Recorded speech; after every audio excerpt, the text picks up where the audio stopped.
Aqui em Jerusalém, nós estamos no lugar que fica exatamente entre o Monte das Oliveiras, tão conhecido, e também o chamado Monte do Templo. Nós temos uma região famosa que é chamada Getsemane, não muito definitivamente localizada, mas uma região onde havia uma grande quantidade de oliveiras. E quando o Evangelho de João começa a nos mostrar a caminhada de Jesus na direção da sua morte e depois ressurreição, o foco vai ser exatamente aqui. E nós vamos encontrar uma situação muito interessante quando é meio raro isso acontecer em todo o Evangelho, nos Evangelhos, Jesus vai orar por si mesmo. E qual vai ser o foco da sua oração? Nós vamos observar Jesus focalizando a realidade que envolve a palavra glória, a sua glorificação. Neste momento em que se aproxima, nós vamos já ver no próximo capítulo, quando Jesus vai ser preso, o seu momento de paixão se aproxima e essa glorificação está relacionada com isso. Mas a ideia da glória é essa ideia surpreendente que surge porque esse, vamos assim dizer, aparentemente simples rabino que se manifesta como Cristo Messias e que se manifesta plenamente como divino, agora vai falar dessa glorificação que merece uma atenção especial. E ao mencionar essa glorificação, Jesus vai falar sobre a ideia de autoridade. A palavra autoridade aparece aqui. E essa autoridade é a autoridade que o Pai lhe deu.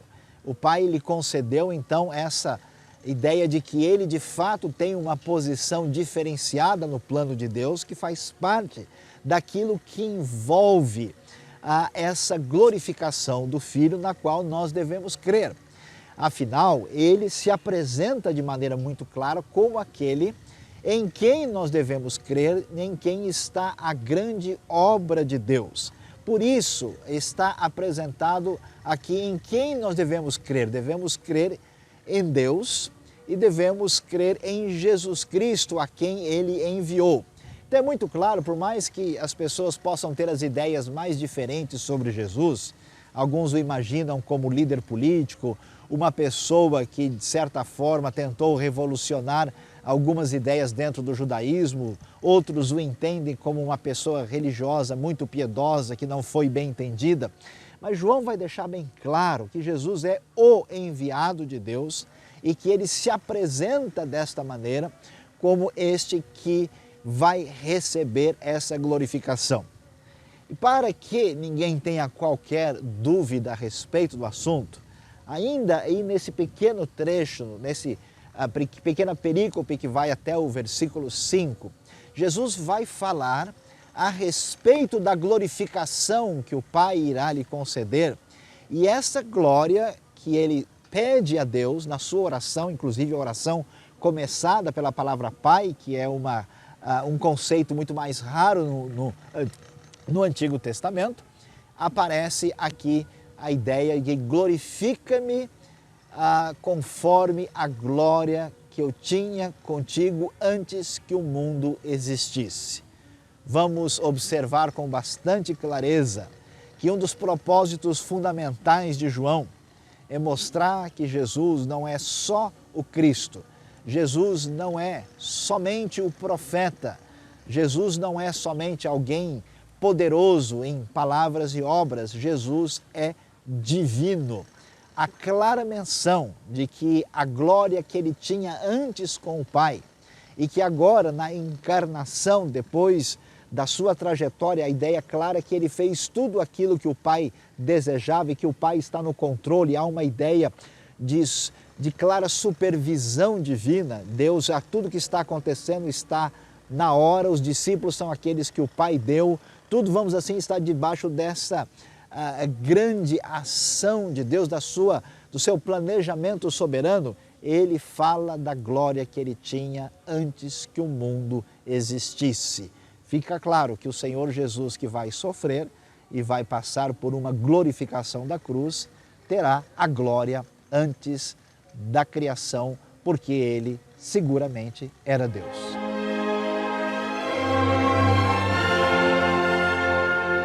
A partir do versículo 6, depois de Jesus ter falado sobre essa glória, a sua glorificação, glorificação que o Pai lhe concede, e de ter orado por si mesmo, agora ele vai orar pelos seus discípulos. E essa oração pelos discípulos é bastante interessante porque Jesus começa intercedendo por eles e falando que ele revelou o nome de Deus aos discípulos.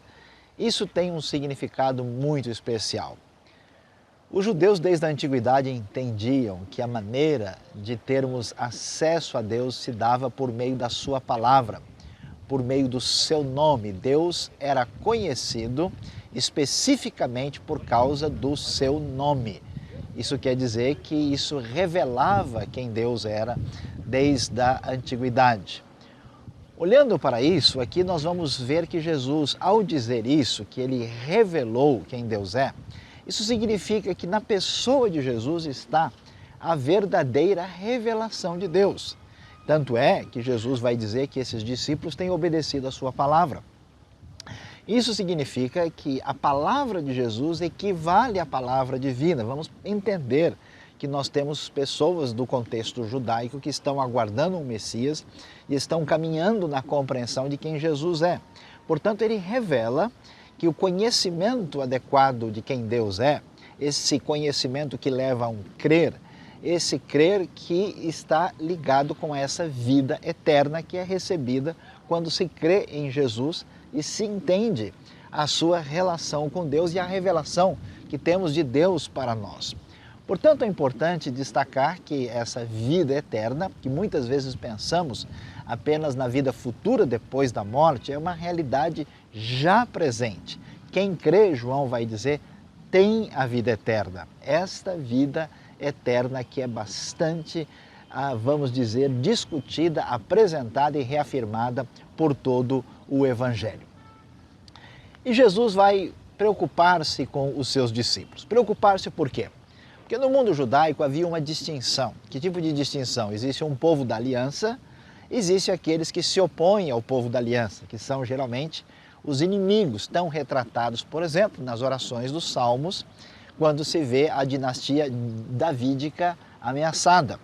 Nós temos aquilo que o judaísmo dizia com clareza, a separação entre o Am Israel e os Goim, ou seja, as demais nações que não conhecem o Deus verdadeiro. Agora, essa comunidade que vai nascer a partir de conhecer a identidade de Jesus com seus discípulos, que começa só com os judeus e cresce para as outras nações, vai descobrir que existe uma outra coisa chamada mundo, que representa um perigo, uma ameaça. Essa palavra mundo, que vai ter mais de um significado, tanto em João como no Novo Testamento, a princípio tem a ver com esse conceito de cosmos, que tem a ver com um sistema ordenado. Uma espécie de organização de valores contra Deus e anti-Deus, que ameaça tanto pessoas que estão no contexto do judaísmo, como pessoas que estão no mundo romano. Esse mundo não entende a lógica de Jesus, não entende quem é o Filho, não enxergam o caminho de Deus, e isso acontece em todo o ambiente. Os discípulos vão enfrentar, portanto, uma animosidade, uma perseguição, um conflito, um confronto, e Jesus ora por eles, porque ele até agora os protegeu, como o texto vai nos dizer nessa pequena parte, segunda parte aqui do capítulo 17. Mas nós vamos ainda ver que essa proteção, ela é solicitada para que Deus continue agindo, porque a ação poderosa, soberana de Deus, que envolve aquilo que está na vida e obra de Jesus e no seu ministério, se manifestou por meio de Jesus, e a oração de Jesus vai indicar que isso vai acontecer. Talvez o único sinal de que isso não aconteceu foi um episódio estranho. Qual é o episódio? Exatamente a figura de Judas Iscariotes. Por quê? Porque Judas foi discípulo de Jesus, não entendeu a mensagem de Jesus e se tornou traidor. Será que isso de alguma maneira impede a ação poderosa de Deus? De jeito nenhum. mesmo que o texto não esteja querendo discutir, por exemplo, eleição e predestinação, como vai aparecer nas cartas de Paulo, é claro que ninguém se perdeu, a não ser aquele que é o filho da perdição. Havia profecia sobre o filho da perdição, essa realidade que se manifestou, que parece que de alguma maneira Deus perdeu o controle, está confirmada de que isso não aconteceu, porque o Senhor Deus, Senhor do universo, que está agindo na vida de Jesus, no seu ministério, nos discípulos, está na sua supervisão soberana, inclusive quando parece que acontece algo que não estava no programa. Graças a Deus por Jesus Cristo, nosso Senhor, Deus encarnado, e pelos discípulos nos quais a sua obra tem acontecido e que tem crido no seu nome.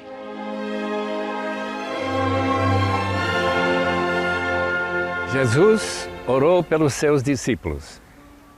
Versículo 13 faz uma referência à sua oração em relação a ter dado sua palavra para esses discípulos, para que eles possam ficar com alegria no Senhor. Que alegria plena eles receberiam. Certamente Jesus está falando sobre sua ressurreição.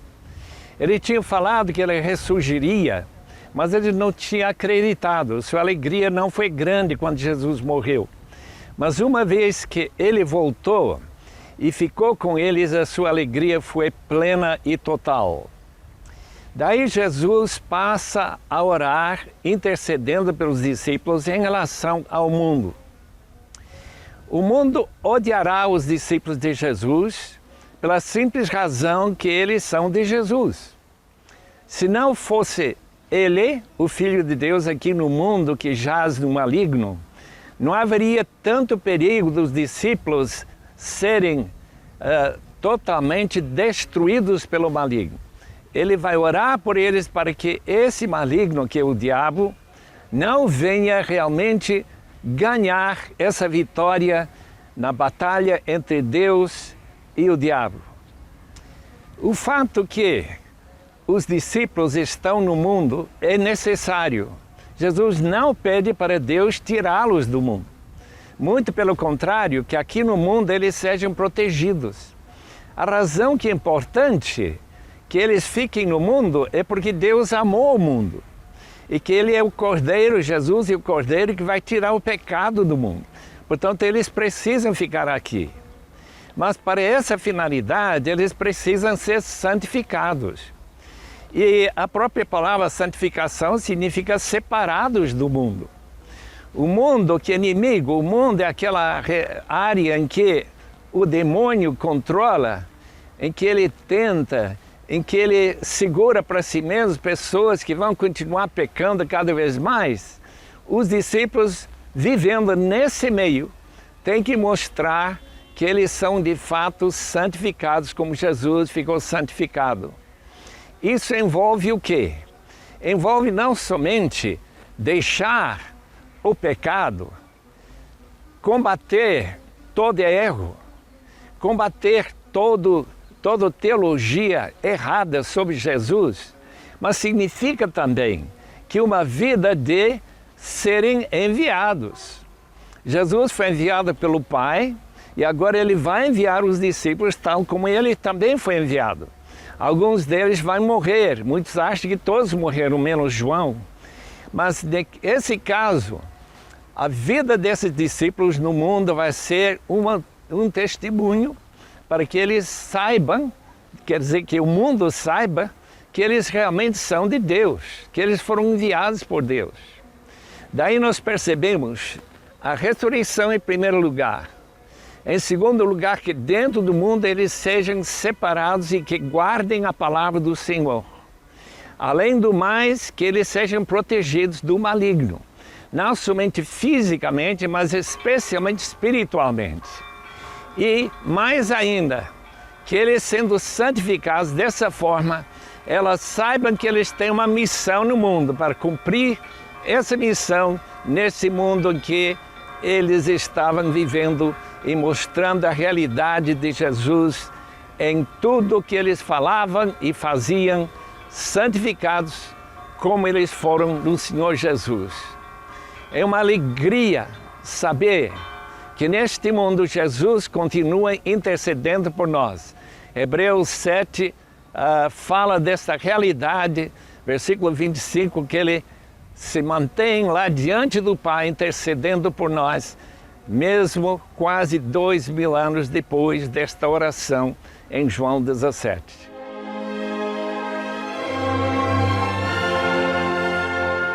A oração de Jesus continua focando naqueles que iam crer através da mensagem dos seus discípulos. Jesus previa que a continuação do crescimento da igreja, estendendo-se até os fins e confins da terra, seria necessário que esse evangelho seja pregado. Essas palavras que ele deu para seus discípulos sejam transmitidas, faz parte da grande comissão. Daí ele faz essa referência à unidade. A unidade da igreja, que é fundamental para mostrar ao mundo que Deus enviou a Jesus. Que eles devem ter uma unidade, daquele mesma unidade que existe entre pai e filho, e que Jesus tem junto com seus discípulos e conosco através do Espírito Santo. Eu acredito que a glória que Jesus fala em capítulo 17, versículo 22, que ele já deu para seus discípulos, tem a ver com estas palavras e essas promessas e essa garantia da vida eterna. Em João, os que creem em Jesus já têm a vida eterna, não é uma realidade futura apenas. Mas logo no versículo 24, ele fala de uma glória futura, que deve ser a glória que nós todos gozaremos na presença do Senhor. Voltando para essa ideia de unidade, é importante notar que essa unidade é uma unidade espiritual. Não pode ser uma unidade física, por muitas razões, mas a mais óbvia, que fisicamente, geograficamente, o mundo é muito espalhado. Estamos milhares de quilômetros da China e de outras partes do mundo, onde o Evangelho também cresce. Mas essa unidade está no Espírito. Esse Espírito Santo já foi falado e conversado com os discípulos no capítulo 14, capítulo 16. Essa unidade que o Espírito dá para a igreja é que nos une naquela igreja chamada universal. A igreja que Jesus prometeu levantar, discípulos que vão seguir a Jesus com esse mesmo ardor. Alguns deles deram sua vida como mártires em todo o mundo, e durante todo esse período entre a volta ao Pai e a volta de Jesus para o mundo para receber os que pertencem a Ele, pertencemos então a esta igreja unida em Jesus Cristo.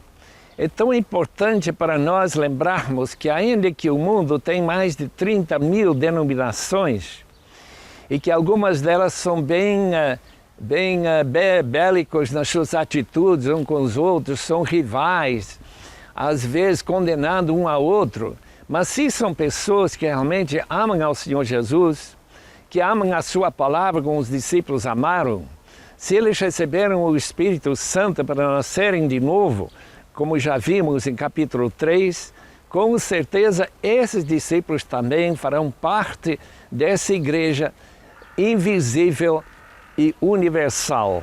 Graças a Deus por essa unidade, tal como Jesus pediu nesse capítulo 17, essa unidade que une pessoas do mesmo corpo de Cristo, numa igreja local, que une o corpo de Cristo ao redor do mundo. Graças a Deus pela glória que também aguardamos. Quem sabe, logo, logo Jesus voltará. Quem sabe se o mundo que já foi previsto para ser alcançado pelo Evangelho até os confins da terra, também será recebedor dessa glória que Jesus vai trazer quando Ele vem reinar neste mundo. Nós aguardamos graciosamente e cheios do Espírito Santo este glorioso dia, com essa plenitude de alegria ao ver aqueles que já morreram sem Cristo sendo ressuscitados e recebendo essa glória prometida pelo Senhor Jesus na ressurreição final. Glória a Deus por essa promessa.